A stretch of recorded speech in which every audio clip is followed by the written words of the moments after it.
ಕನ್ನಡಾಂಬೆಗೆ, ತಾಯಿ ಭುವನೇಶ್ವರಿಗೆ, ಪರಮ ಪೂಜ್ಯ ಸ್ವಾಮೀಜಿಗಳಿಗೆ ರಾಷ್ಟ್ರಕೂಟ 23ನೇ ವರ್ಷದ್ದು ರಾಷ್ಟ್ರಕೂಟ ಕನ್ನಡ ಕಾರ್ಯಕ್ರಮವನ್ನ ಮಾಡ್ತಾ ಇದ್ದೀರಾ.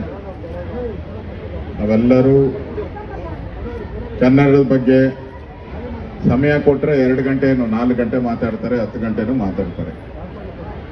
ಮಾತಾಡೋದ ಸಮಯ ಕಳೆದ ಕನ್ನಡ 20% ಇರೋದು, 80% ಬೇರೆ ಆಗೋದು. ನಾರ್ತಲ್ಲಿ ಅಲ್ಲಿ ಉರ್ದು ತಮಿಳು ಅಲ್ಲಿ ಜಾಸ್ತಿ ಆಗೋದು. ಉಳಿದಿರೋ ಸ್ವಲ್ಪ ಈ ಕಡೆನೆ ಜಯನಗರ ಮತ್ತು ಪಶ್ಚಿಮ ಭಾಗದಲ್ಲಿ ಮಾತ್ರ ಸ್ವಲ್ಪ ಉಳಿದಿದೆ. ಸೊ ಕನ್ನಡ ಉಳಿಬೇಕು ಅಂದ್ರೆ ನಾವು ಯಾರನ್ನೂ ಓಡ್ಸಕ್ಕಾಗಲ್ಲ. ನಮ್ಮ ಸಂವಿಧಾನದಲ್ಲಿ ಯಾರನ್ನೂ ಆಚೆ ಓಡ್ಸಕ್ಕಾಗಲ್ಲ. ನಾವು ಅವ್ರಿಗೆ ಕನ್ನಡ ಕಲಿಸುವಂತ ಪ್ರಯತ್ನ ಮಾಡಬೇಕಷ್ಟೇ.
ರಾಷ್ಟ್ರಕೂಟ ಕನ್ನಡ ಗೆಳೆಯರ ಬಳಗ ಪ್ರತಿ ವರ್ಷದಂತೆ ಈ ವರ್ಷವೂ ಸಹ 25ನೇ ವರ್ಷದ ಕನ್ನಡ ರಾಜ್ಯೋತ್ಸವ ಹಾಗೂ ದಾಸಶ್ರೇಷ್ಠ ಕನಕದಾಸರ ಜಯಂತಿಯನ್ನು ಜಯನಗರದಲ್ಲಿ ಇವತ್ತು ಆಚರಣೆ ಮಾಡ್ತಾ ಇದ್ದೀವಿ. ಈ ಒಂದು ಕಾರ್ಯಕ್ರಮದಲ್ಲಿ ನಮ್ಮ ಪರಮಪೂಜ್ಯ ಸ್ವಾಮೀಜಿಗಳಾದಂಥ ಸಿದ್ದರಾಮಾನಂದಪುರಿ ಮಹಾಸ್ವಾಮೀಜಿಗಳು ಈ ಒಂದು ದಿವ್ಯ ಸಾನ್ನಿಧ್ಯವನ್ನು ವಹಿಸಿಕೊಂಡು ಈ ಕಾರ್ಯಕ್ರಮವನ್ನು ಯಶಸ್ವಿ ಮಾಡಿಕೊಟ್ಟಿದ್ದಾರೆ. ಹಾಗೆ ಈ ನಾಡಿಕೊಂಡಂಥ ಜನಪ್ರಿಯ ವಿರೋಧ ಪಕ್ಷದ ನಾಯಕರು ಪದ್ಮನಾಭನಗರದ ಜನಪ್ರಿಯ ಶಾಸಕರಾದಂಥ ಆರ್ ಅಶೋಕ್ ಅವರು ಕಾರ್ಯಕ್ರಮಕ್ಕೆ ಬಂದು ಅನೇಕ ಕೆಲಸ ಕಾರ್ಯಗಳನ್ನು ಕನ್ನಡದ ಕೆಲಸ ಕಾರ್ಯಗಳನ್ನು ಮಾಡಿದಂತಹ ಗೌರವಾನ್ವಿತ ವ್ಯಕ್ತಿಗಳಿಗೆ ಸನ್ಮಾನ ಮಾಡಿದ್ದಾರೆ. ಹಾಗೆ ಇವತ್ತು ಈ ಭಾಗದ ಜನಪ್ರಿಯ ಶಾಸಕರಾದ CK ರಾಮಮೂರ್ತಿಯವರು ಧ್ವಜಾರೋಹಣ ಮಾಡಿ ಉದ್ಘಾಟನಾ ಭಾಷಣವನ್ನು ಮಾಡಿದ್ದಾರೆ. ಹಾಗೆ ಹಲವಾರು ಕೆಲಸಗಳನ್ನ ಮತ್ತು ಕ್ಷೇತ್ರದಲ್ಲಿ ಉತ್ತಮ ಕೆಲಸ ಮಾಡಿದಂತಹ ಗಣ್ಯ ವ್ಯಕ್ತಿಗಳನ್ನ ಕರೆದು ಇವತ್ತು ಗೌರವಿಸ್ತೀವಿ. ಅದೇ ರೀತಿ ಮಕ್ಕಳಿಗೆ ನೋಟ್ ಪುಸ್ತಕವನ್ನು ಕೊಟ್ಟಿದ್ದೇವೆ, ಆಟೋ ಚಾಲಕರಿಗೆ ಸಮವಸ್ತ್ರ ಕೊಟ್ಟಿದ್ದೇವೆ, ಪೌರ ಕಾರ್ಮಿಕರಿಗೆ ಬೆಡ್ಶೀಟು, ಈ ಎಲ್ಲ ರೀತಿಯ ಸಾಮಾಜಿಕ ಕೆಲಸಗಳನ್ನ ಪ್ರತಿ ವರ್ಷ ರಾಷ್ಟ್ರಕೂಟ ಕನ್ನಡ ಗೆಳೆಯರ ಬಳಗ ಮಾಡ್ಕೊಂಡು ಬಂದಿದೆ. ಇವತ್ತು ಸಹ ನಮ್ಮೆಲ್ಲರ ಸ್ನೇಹಿತರು, ನಮ್ಮ ವಾರ್ಡಿನ ಎಲ್ಲ ಪದಾಧಿಕಾರಿಗಳು ಸೇರಿ ಇವತ್ತು ಈ ಒಂದು ಕಾರ್ಯಕ್ರಮನ ಮಾಡಿದ್ದೇವೆ. ಕಾರ್ಯಕ್ರಮ ಚೆನ್ನಾಗಿ ಮೂಡಿ ಬಂದಿದೆ. ಸಾಕಷ್ಟು ಜನ ಬಂದು ಈ ಒಂದು ಕಾರ್ಯಕ್ರಮದಲ್ಲಿ ಪಾಲ್ಗೊಂಡಿದ್ದರು. ಪ್ರತಿ ವರ್ಷದಂತೆ ಈ ವರ್ಷವೂ ಸಹ ಮುಂದಿನ ವರ್ಷವೂ ಸಹ ಇದಕ್ಕಿಂತ ಹೆಚ್ಚಾಗಿ ಚೆನ್ನಾಗಿ ಮಾಡಬೇಕಂತ ನಮ್ಮೆಲ್ಲರ ಕಾರ್ಯಕರ್ತರ ಅಪೇಕ್ಷೆ ಆಗಿದೆ. ಆ ರೀತಿಯಲ್ಲಿ ಮಾಡಿಕೊಳ್ಳೋದು.